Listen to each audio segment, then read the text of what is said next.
Good day, everybody. How's it going out there? Well, today we're going to cover furry convention statistics, and we've had two since I last did a video. We've had Anthrocon in the beginning of July, and we've just recently had Megaplex in Florida as two of the 8 largest in the world. We have some interesting news to come out of it. Two things, in fact, two big pieces of news. Number one, Megaplex has really grown in attendance to the point where they are moving on up quite a bit. I think they're in the top 4 now. We'll check that out a little bit later. I believe that they've moved, but I believe they've moved past a lot of their peers and are growing rather rapidly. But we'll go over that in the chart coming up. And also, another interesting thing is that Anthrocon is currently the largest, but not quite. We'll go over that in a bit too. But the biggest news of the whole thing is that we have finally, and we're about to show you the numbers here, reached our threshold. And that threshold being that we have made the corona recovery percentage. So, which was originally a step, for those of you who are not aware, in the original videos that I had in this channel, we had set up this percentage in order to basically indicate how much we were recovering. Because back when we were originally recovering, and you can see this in the 2021 numbers, basically there was not a lot of people showing up to the conventions. Basically in 2019, and that was done out of precaution. 2019, we had this many folks showing up, and in 2021, you had less folks. So basically what we did was we took a percentage based on the recovery percentage. Now, Megaplex is the first convention here to be denoted with a second item. Basically a second year since it's conventions have started coming up again.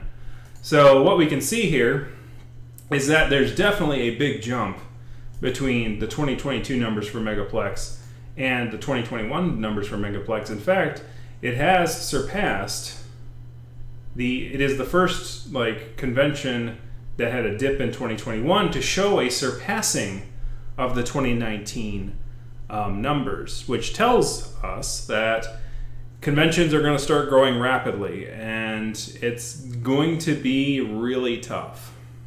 And I'm not going to throw any beans on it. If there's young furries out there who like furry conventions, or if there's middle-aged folks who like furry conventions, and you go to a lot of furry conventions, now is probably the time to start thinking about volunteering, because these numbers are growing pretty fast and pretty rapidly. The whiplash is coming, and we have the full percentage recovery basically with these numbers. Basically that's what we have. So the funny thing is, and the most interesting thing is how well this math actually freaking works. Because while predicting these things during the corona thing, I was basically using let's take the previous year and multiply it by the recovery percentage. That worked really rather well for 2021's purposes, but now that we've reached our 100%, what I'm noticing here is that the actual deltas between 2018 and 2019, if you were to look at the deltas here, which is the difference, right? So the difference between Megaplex 2018, I'm too used to saying 2020 now, so that I keep saying the twa. I can't go back to the teens, man. But here we go. So 2,602, 3,617, and there's 1,015 delta. Now, if you were to take that delta and you were to actually add it to this item here, what you're going to notice is take this delta and add it to that number. So you're going to have, so if you take 3,000, bring out the calculator here, 3,617, add 1,015, you have 4,632. So a miracle upon miracles, because I just made that formula up, and now that it's whiplash and crossed the 100% threshold, literally perfect. Literally, like the number of attendee growth. This was going to. Here's the interesting thing. The 4,632 would have been the number that I would have projected here in 2020 if coronavirus had not happened. And now it's only 30 off from where we are now. So, what that means is that I got to update my formulas here for the rest of the stuff that's been estimated. At this point, I think further confusion is not happening this year. They said that they early on in the year, they said that they were postponing for and would announce when they're going to start up again soon. They have not announced. So, that's sort of an issue here. So I don't think that. I think this is going to end up being black. In fact, until they tell me otherwise, since it's more than halfway through the year and that's a January convention, I'm going to assume that, unfortunately, further confusion is, for right now, I'm going to mark it as not going on. Because, like, coronavirus went into late 2021, but then had 2022. But obviously, you can see that some conventions did decide to run in 2021, widened further confusion. Further confusion takes place in California, which had a little bit more stringent COVID policies about gatherings, and there was a little bit of a bubble that was coming up in the January, so it kind of was in the wrong place at the wrong place, wrong time, literally, to hold a convention that year. But hopefully people maintained safety and stuff like that, and hopefully it did. Hopefully further confusion will be able to come back strong next year, or maybe later this year, but I'm doubting it at this point. So now that we have this, we're going to have to update our three red things. Biggest Little FurCon hasn't happened yet. Eurofrints hasn't happened yet. I think it's still happening this year. I haven't heard otherwise. That's only going to be pretty soon. And then you have Midwest Fur Fest. So, I think this is actually, I should make that a purple here, right here. Or, we need to make that too. So, basically how we're going to deal with this, I'm going to make this year purple. We're going to do the last year before anything is done purple. So, what we have here is that we're going to update the red ones here for our estimations for the rest of 2022. We're going to use the quote-unquote current vector, which I should call the current vector should be the prior year plus the next thing. So I think for all of these, that's going to be the 2018 to 2019 vector. So that's going to be our current vector. Basically the last year before the coronavirus and the last final year before the year and the year before coronavirus hit, and we're going to add it to the plus purple year. So basically we're going to treat this as if we're back in 2020. Okay, we're back in 2020. Let's go back to what we were doing. So we had a vector for Biggest Little FurCon. We had this vector here. So we had this plus, so we're going to do K, so we can actually do this with math. So we're going to replace this formula here.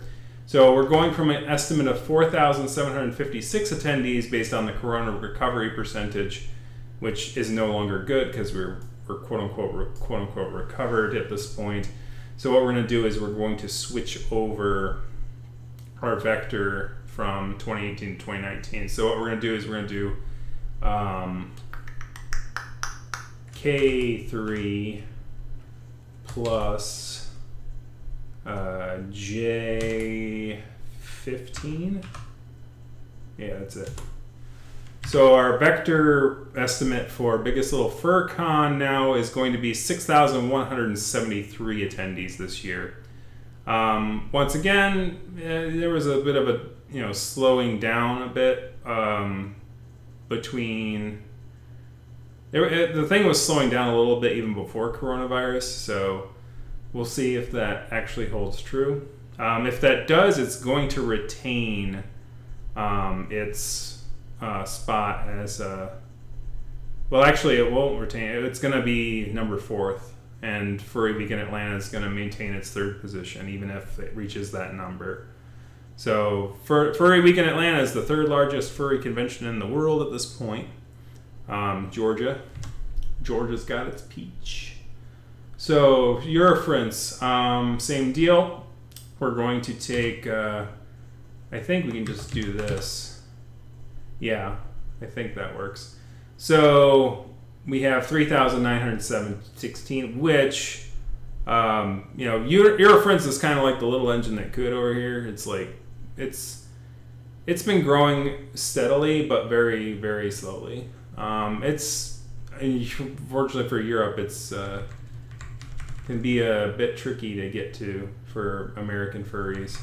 But they're, it's a nice sizable crowd. And I think it is in line with, what? Yeah, so, there's a bit of a jump there. So, I think that's in line. 3,916. Pretty good.